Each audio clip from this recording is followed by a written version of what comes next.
Hello बच्चों, कैसे हैं आप सभी। आई होप आप सभी अच्छे होंगे। आप सभी का स्वागत है आपके अपने YouTube channel the exam links पर, जहां पर आज हम क्लास 9 का chapter second polynomial exercise cover करेंगे। ये लेक्चर बहुत ज़्यादा इंटरेस्टेड होने वाला है। क्यों?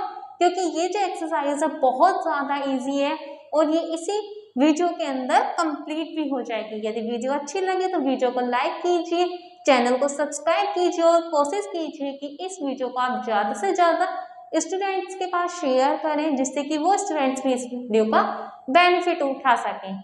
देखो बच्चों, इसका जो फर्स्ट क्वेश्चन है उसके अंदर आपको बताना है कि पॉलिनोमियल है या नहीं है। फिर उसके बाद आपको कह रहा है कि आपको फिर अपना आंसर वेरीफाई भी करना है। देखो बच्चों, कैसे करोगे। देखिए, सबसे पहले हम देख लेते हैं कि पॉलिनोमियल कौन कौन से होते हैं।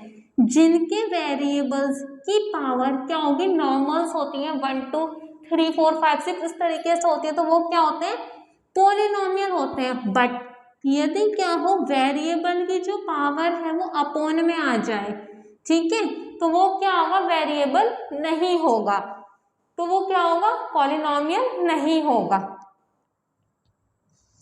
या फिर क्या हो, 1 अपॉन में y ऐसे आ जाए, किसी भी वेरिएबल यदि ऐसे आ जाए ना इक्वेशन के अंदर, तो भी वो पॉलिनोमियल नहीं होता। ठीक है, अब देखिए, इसमें एक्स स्क्वायर है, यहाँ भी एक्स है, तो इसका मतलब क्या है कि एक पॉलिनोमियल इक्वेशन है। तो लिख देंगे it is a polynomial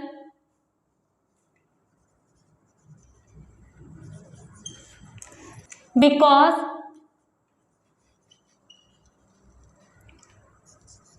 the power of variable x is positive integer।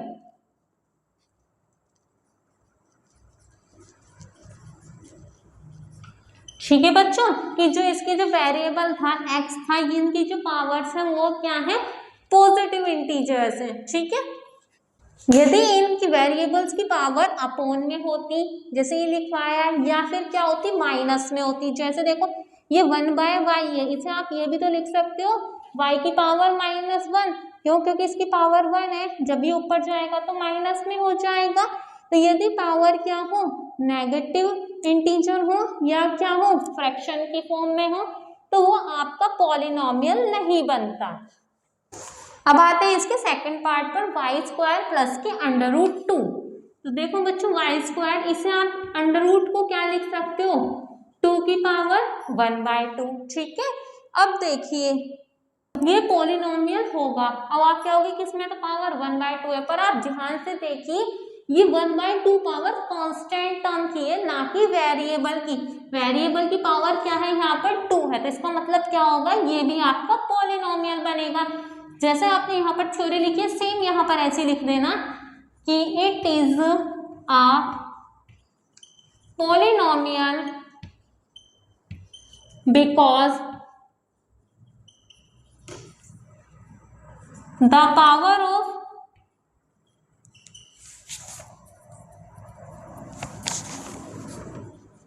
Variable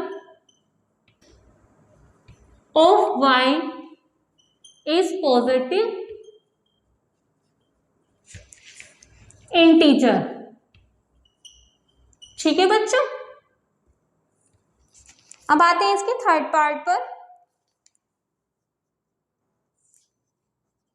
3 में t है और t √ में 2 है। तो देखो बच्चों, जो इसकी t है, t की पावर √ में है, तो √ को आप क्या लिख सकते हो, 1/2 लिख सकते हो, प्लस के t और ये √2 ऐसे। अब ध्यान से देखेंगे, t है, वेरिएबल है, इसकी पावर क्या दे रखी है, 1/2 दे रखी है। इसका मतलब क्या है कि ये पॉलिनोमियल नहीं बनेगा। It is not polynomial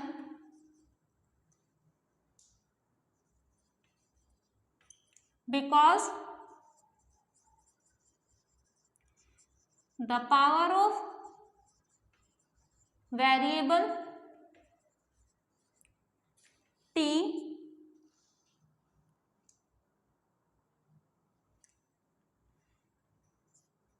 power of variable T is 1/2, फिर लिख दोगे and 1/2 is not positive integer.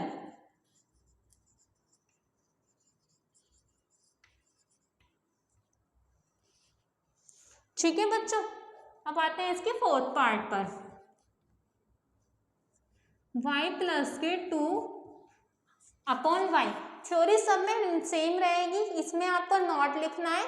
और देखो इसमें आपको जैसे देखो ये वेरिएबल की पावर क्या है 1/2 है, तो अब आपको लिख दोगे कि क्या 1/2 है, पॉजिटिव इंटीजर नहीं है।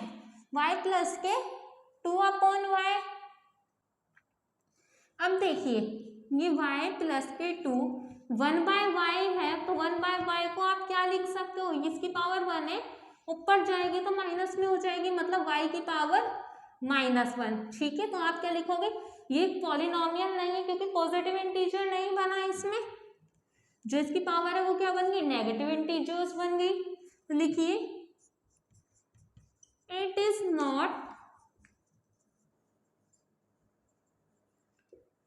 पॉलिनोमियल बिकॉज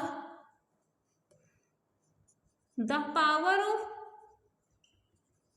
वेरिएबल क्या है यहाँ पर y है,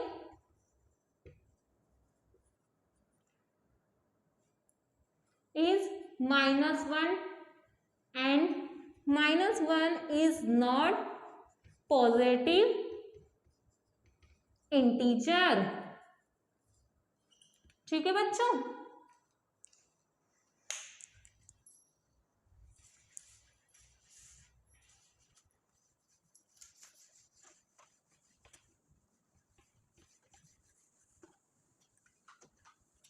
अब आते हैं इसके फिफ्थ पार्ट पर।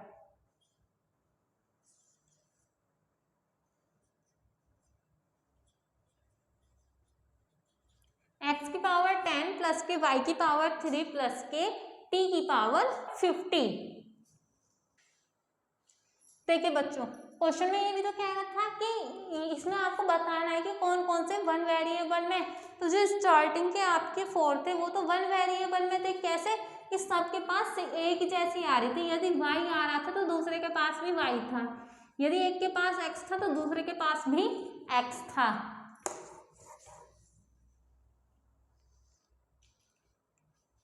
देखो ये वाला जो है ये क्या है, सिंगल वेरिएबल में नहीं है। क्यों, क्योंकि यहाँ पर x भी दे रखा है, y भी दे रखा है और t भी दे रखा है, तो इसमें नंबर ऑफ वेरिएबल कितने हो गए, 3 हो गए।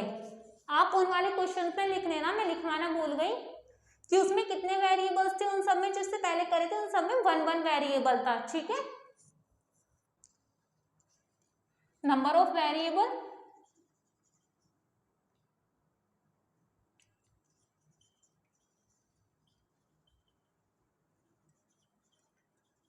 इन x की पावर 10, y की पावर 3 और t की power 50 is x, y and t। ठीक है बच्चों, अब बताइए पॉलिनोमियल है, हाँ है पॉलिनोमियल, क्योंकि सबकी पावर क्या है, एक पॉजिटिव इंटीजर है, तो लिख देंगे it is a polynomial because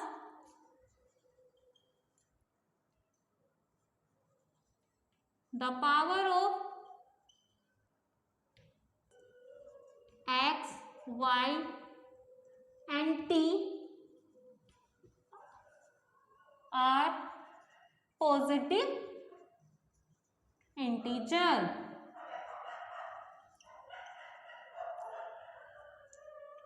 integers S3 है ना।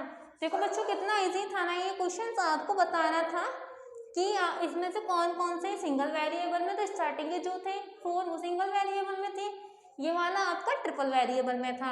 आपको बताना है कौन कौन से पॉलिनोमियल थे, कौन कौन से नहीं, तो मैं दोबारा बता देती हूँ कि जिनकी पावर क्या होगी, पॉजिटिव इंटीजर आएगी, +1 +2 +3, वो क्या आएंगे, पॉलिनोमियल होंगे। जिनकी पावर -1 -2 -3 आएगी या फिर क्या आएगी, अपोन में आएगी, वो क्या होंगे,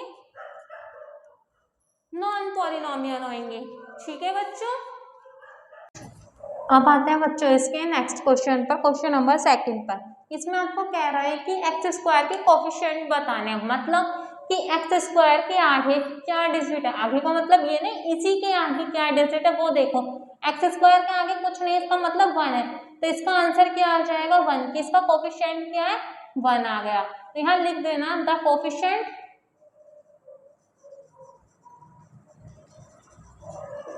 of X square is equals to 1।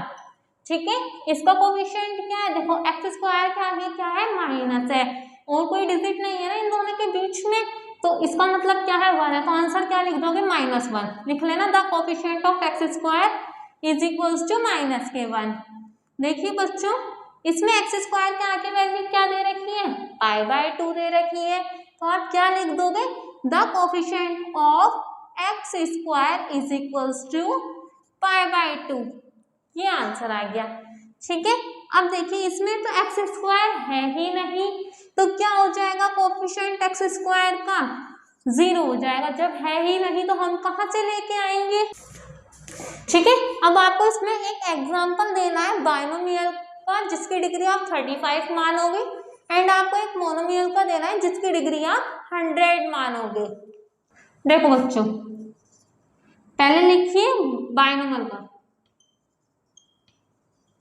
देखो बाइनोमियल को क्या लिख दोगे, कोई भी मान सकते हो X Y Z A B C D में से कुछ भी और उसकी पावर क्या मान लो 35 मान लो। बाइनोमियल मतलब 2 टर्म होंगी, तो दूसरी क्या मान लो कि 1/2 1/3 कुछ भी, जरूरी नहीं यही लिखो, ये भी लिख सकते हो t35 प्लस के 2/9 एनीथिंग, कुछ भी लिख सकते हो, जरूरी नहीं है ये, बट क्या होनी चाहिए 2 टर्म में होनी चाहिए, बाइनोमियल फंक्शन होना चाहिए और जो आप वेरिएबल मान रहे हो उसकी पावर 35 होनी चाहिए। अब आते हैं मोनोमियल। देखो बच्चों मोनोमियल मतलब कि मोनो 1, बाइनो 2, ट्राइनोमियल 3 टर्म। ठीक है, मोनोमियल में 1 टर्म होनी चाहिए, तो x की पावर क्या हो जाएगी 100 हो जाएगी, आंसर आ गया। अब आप 100 तो लिखोगे क्यों, तो क्वेश्चन में कह रहा है कि मोनोमियल की जो डिग्री है वो कितनी होनी चाहिए 100 होनी चाहिए। ठीक है, अब आते हैं इसके नेक्स्ट क्वेश्चन, क्वेश्चन नंबर 4 पर। इसमें आपको डिग्री बतानी है, देखो जो सबसे ज्यादा है ना वेरिएबल की डिग्री वो इसका आंसर है। देखो यहाँ x की पावर 3, x की पावर 2, x की पावर 1, तो सबसे ज्यादा क्या है 3 है ना, तो इसका 3 आंसर आ गया।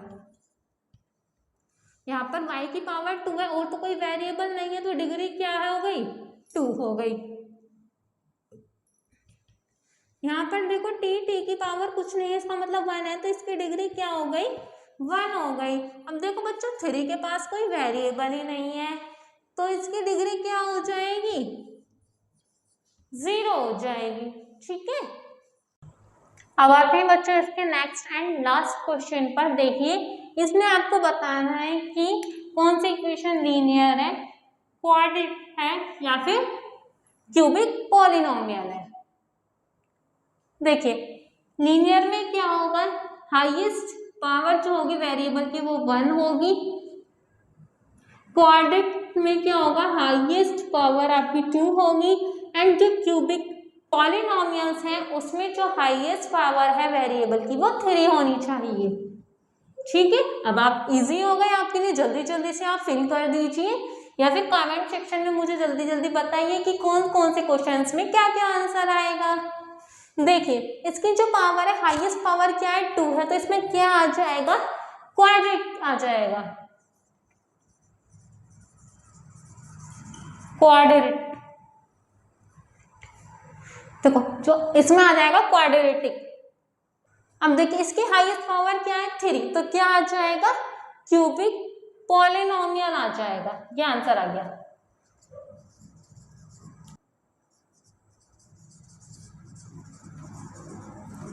ठीक है, इसकी हाईएस्ट पावर क्या है 2 है ना, देखो ये तो 1 हो गई ये 2 हो गई, तो जो हाईएस्ट पावर है वो क्या है 2 है। तो देखिए जब 2 है तो क्या हो जाएगा आपका क्वाड्रेटिक हो जाएगा।